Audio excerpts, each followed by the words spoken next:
हाय, असं चालत चालत ना आम्हाला आता बाहेर जायला आवडतं. उचलून घ्यायचं आणि हात पण पकडायचा ना, असं तिची आट असते. तिला तिच्या पायाने चालायला खूप मज्जा येते. जेव्हापासून शूज घेतलेत ना तर तिला नुसतं बाहेर चालायलाच घेऊन झाला. मग सामान घेतलं आणि येताना मस्तपैकी कोल्ड कॉफी आणि फ्राईज पिलं, तर तिला तेही हवं होतं. सारखी मागत होती, ओरडत होती. घरी आले आणि जेवणाची तयारी केली. वांगा बटाट्याचं कालवण केलं आणि नंतरला चपात्या करायला घेतला.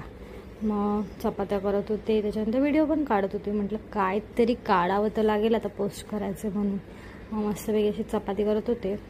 काय चपाती गोल होईना, असं व्हिडिओ काढताना असंच होतं. कधीच कोणती गोष्ट नीट नाही होत. त्याच्यानंतर मम्मीच्या घरी गेले.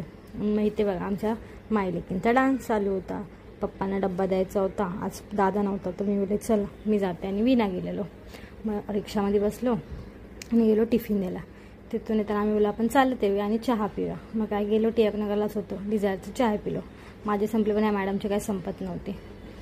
घरी आल्यानंतर ही बघा कशी त्या कोंबडीच्या पिल्लूला पकडते. बापरे, आतापर्यंत मी कधी हात नाही लावला, मला एवढी भीती वाटते. आणि ही पोरगी बघा कशी घेते हातामध्ये आणि हे करते त्या पिल्लूला.